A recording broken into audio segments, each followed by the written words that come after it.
There you have it. That was a very frustrating game to watch. One that we basically should have just won. I mean, Real Sociedad were there for the taking, but United in United fashion, did not finish the meal, did not create the chances for the strikers to try to score anything whatsoever. Like it was just so frustrating to watch.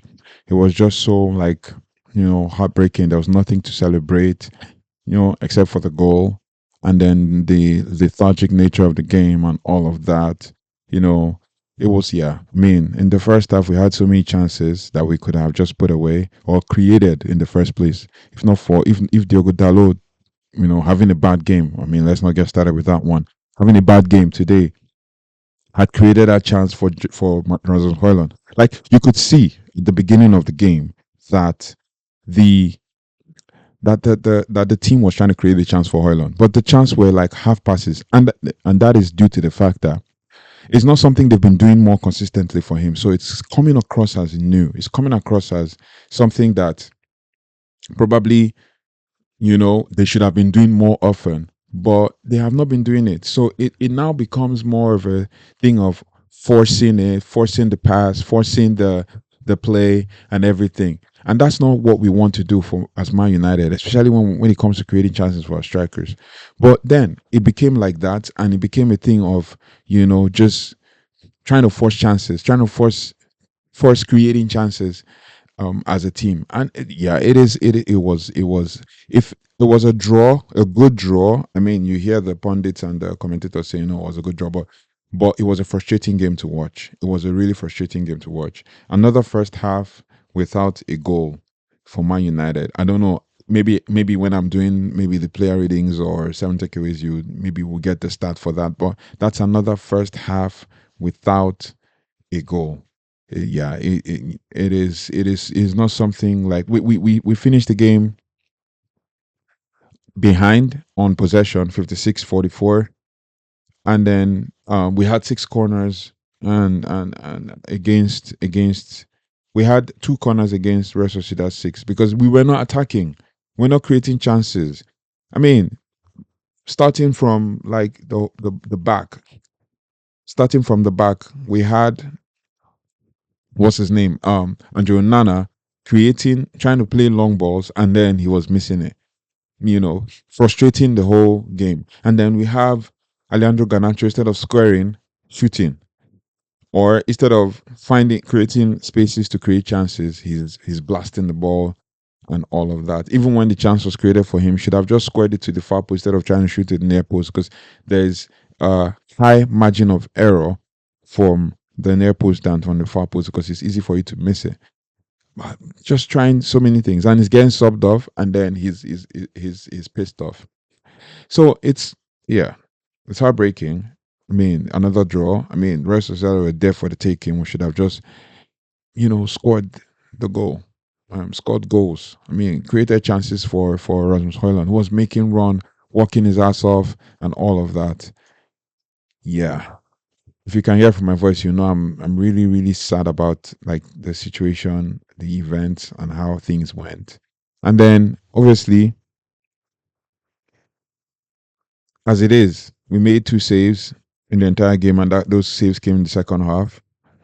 And then passes, they outpassed us 446 to 371. Completed passes, they outpassed us 370, that's 82%, to our 291, which is 78%. And then it just keeps going down like that.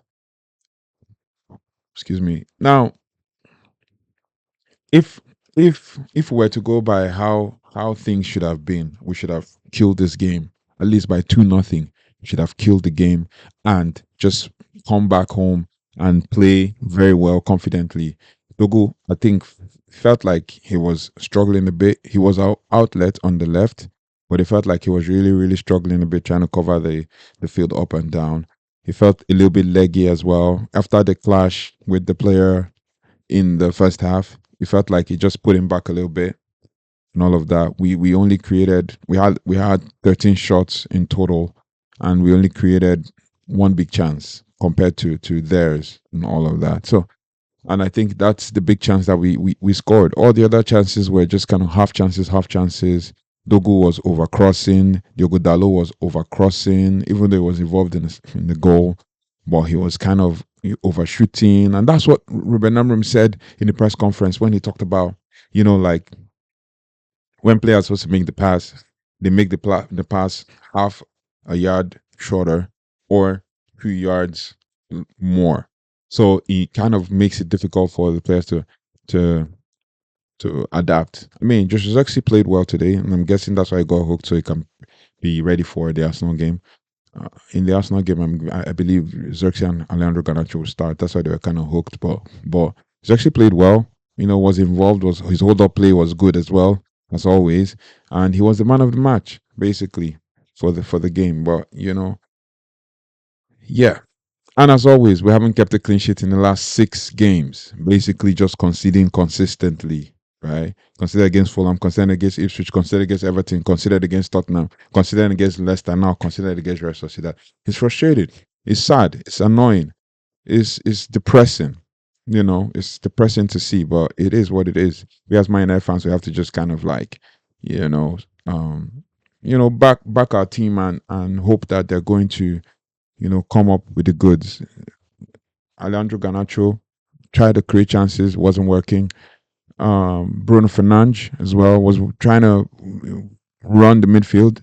You could tell that he was literally doing most of the work for Casemiro, right? And Casemiro too was actually trying to do some work, but in the first half. I noticed he was going down too quickly, too easily, was sliding too quickly. I mean, like you don't need all of that. All you need is just to keep hold your position. I know even the commentators were not even kind to Man United when it came to things like this. They were just kind of saying, "Oh, Man United cannot hold their position," or they seem to be trying to guess. I mean, in the whole game, they focused on what formation that Man United was playing instead of trying to focus on everything. And it was more. And then I think one of the commentators noticed it and said, "Oh, I think I've been talking too much about like the whole formation and stuff." And it's crazy.